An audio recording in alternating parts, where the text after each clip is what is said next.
કુંવરબાઈનું મામેરું યોજનામાં મોટો ફેરફાર। ગુજરાતમાં હવે લાગશે સ્માર્ટ મીટર। આધાર કાર્ડમાં સુધારો કરવો બનશે તમારા માટે સહેલું। દિલ્હીમાં હવે 10 વર્ષ જૂના વાહનો થશે બંધ। રોડ અકસ્માતમાં હવે તમને મળશે 1.5 લાખની સહાય। હોળી સમયે સરકાર તરફથી મોટી ભેટ। આજના 10 મોટા ન્યૂઝ જોવા માટે અમારા વિડીયોને અંત સુધી જોવાનું ચૂકતા ના મિત્રો। જરૂરથી અમારા વિડીયોને અંત સુધી જોજો।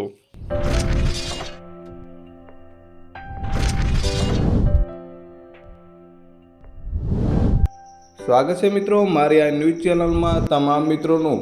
જ્યાં મિત્રો કુંવરબાઈનું મામેરું લઈને વિધાનસભામાં ઉઠ્યો હતો સવાલ। જ્યાં મિત્રો કુંવરબાઈનું મામેરું એટલે સરકાર દ્વારા લગ્ન સમયે દીકરીને આપવામાં આવતું કરિયાવર સ્વરૂપે ભેટ। જ્યાં મિત્રો તેને લઈને એક મોટો સવાલ છે। પહેલા દીકરીને કરિયાવર લેવા માટે કુંવરબાઈનું મામેરું લેવા માટે 13 જેટલા ડોક્યુમેન્ટની જરૂર પડતી હતી, પરંતુ હવે ડોક્યુમેન્ટની જરૂર પડશે નહીં। ભીખુભાઈ પરમારે જણાવ્યું હતું કે તે દીકરીને કુંવરબાઈનું મામેરું લેવા માટે 13 જેટલા ડોક્યુમેન્ટો જમા કરાવવા પડતા હતા, પરંતુ હવે તેમાં સુધારો કરીને નહીવત ડોક્યુમેન્ટ સાથે જ કુંવરબાઈનું મામેરાના ફોર્મ ભરી શકાશે મિત્રો। આગળ સમાચારની વાત કરીએ તો મિત્રો સ્માર્ટ મીટરને લઈને ઘણા વાદ અને વિખવાદ ચાલી રહ્યા હતા। આ વાદ અને વિખવાદની વચ્ચે વિદ્યુત કંપનીએ અમરેલી જિલ્લામાં લગાવ્યું છે સ્માર્ટ મીટર। જ્યાં મિત્રો અમરેલી જિલ્લામાં હવે સ્માર્ટ મીટર લગાવવાની શરૂઆત થઈ ગઈ છે। રાજ્યમાં સ્માર્ટ મીટરનો ભારે વિરોધ થઈ રહ્યો હતો, તે જ વચ્ચે જ વીજ કંપનીએ હવે અમરેલી જિલ્લામાં સ્માર્ટ મીટર લગાવવાનું શરૂ કર્યું છે મિત્રો। જ્યાં મિત્રો સૌથી પહેલું સ્માર્ટ મીટર ખંભાના પોલીસ મથકે લગાવવામાં આવ્યું હતું।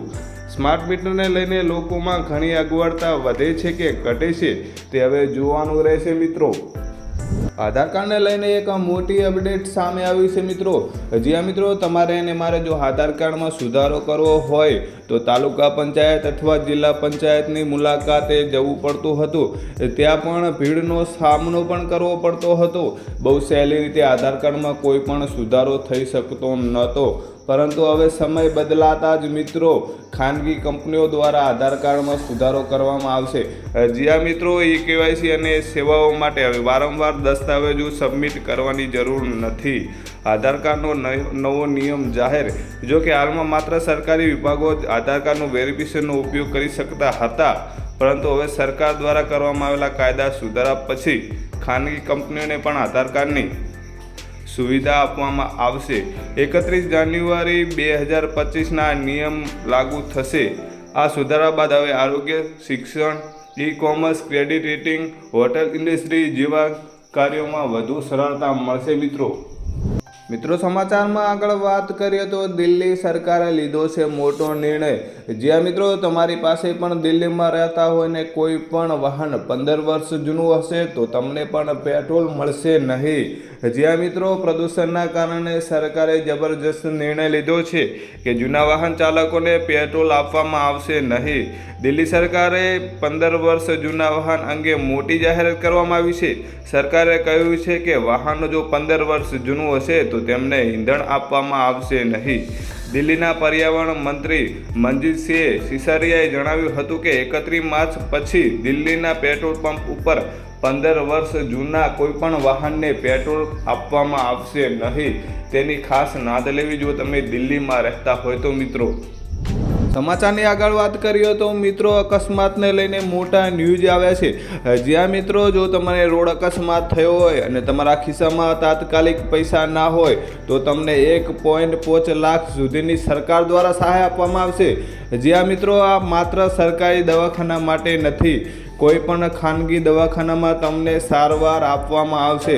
જ્યાં મિત્રો નજીકની હોસ્પિટલમાં અકસ્માત સમયે તમને 1.5 લાખ સુધીની સરકાર દ્વારા સહાય આપવામાં આવશે।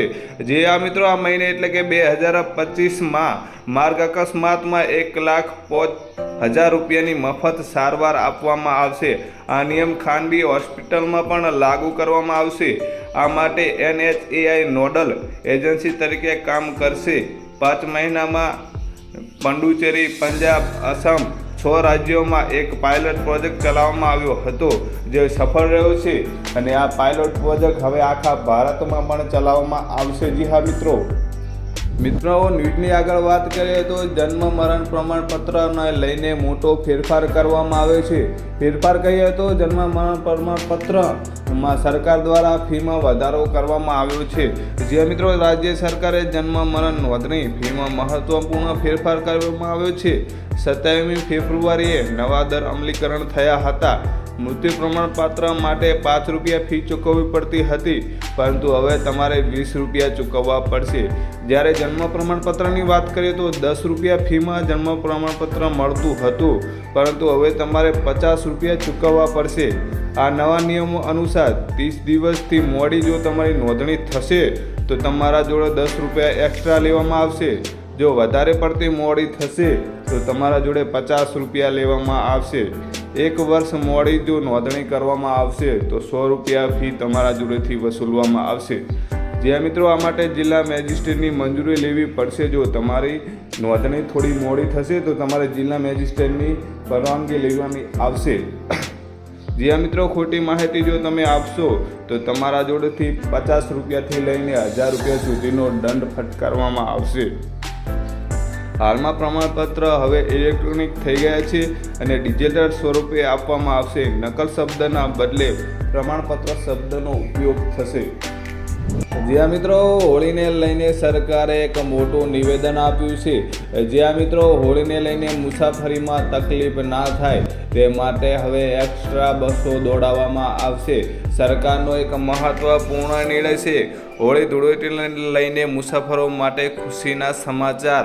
હોળી ધૂળેટી તહેવારમાં સૌથી લોકપ્રિય તહેવાર લોકોમાં માનવામાં આવે છે, ત્યારે સૌ કોઈ પોતાના વતન જવાની ઈચ્છા ધરાવતા હોય છે. આ વચ્ચે ગુજરાતના એસટી વિભાગે ખુશીના સમાચાર આપ્યા છે મિત્રો.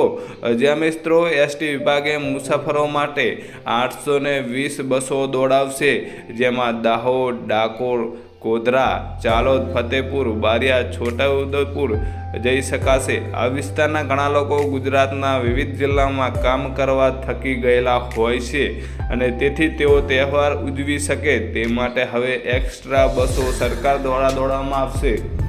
જે મિત્રો સમાચારમાં આગળ વાત કરીએ તો જાડા લોકોને લઈને મોટો નિર્ણય. જ્યાં મિત્રો સરકાર દ્વારા જાડા લોકો માટે નિર્ણય લેવામાં આવ્યો છે. જ્યાં દોસ્તો રાજ્ય સરકારે મેદસ્વી એટલે કે જાડા લોકોને લઈને મહત્વપૂર્ણ નિર્ણય લીધો છે. જેમાં સીએમ ભૂપેન્દ્ર પટેલે જાહેર કરતા જણાવ્યું હતું કે મેદસ્વીતા એટલે કે જાડાપણું ઘટાડવા માટે સરકાર હવે કેમ્પિંગ ચલાવશે. જ્યાં મિત્રો ઓબેસિટી ફ્રી કેમ્પિંગ હેઠળ આખા વર્ષ દરમિયાન કેમ્પિંગનું આયોજન કરવામાં આવશે. જેમાં મેદસ્વીતા એટલે કે જાડાપણું કંટ્રોલ કરવા માટે લોકોને મદદ કરવામાં આવશે. કરીએ તો ખેડૂતો માટે ખુશીના સમાચાર છે. ખેડૂતોને 5 લાખ રૂપિયા સુધીની લોન મળવા પાત્ર છે. કિસાન ક્રેડિટ કાર્ડ અંતર્ગત સરકાર દ્વારા પહેલાં 3 લાખ રૂપિયા સુધીની લોન આપવામાં આવતી હતી, જે હવે તેમાં વધારો કરીને રૂપિયા 5 લાખ સુધીની લોન આપવામાં આવશે. જ્યાં મિત્રો મોદીની વર્ચ્યુઅલ ઉપસ્થિતિમાં ઘોષણા કરવામાં આવી હતી, જેમાં કેન્દ્રીય બજેટ 2025-26માં ઘોષણાઓમાં અમલ પર ચર્ચા કરાઈ હતી.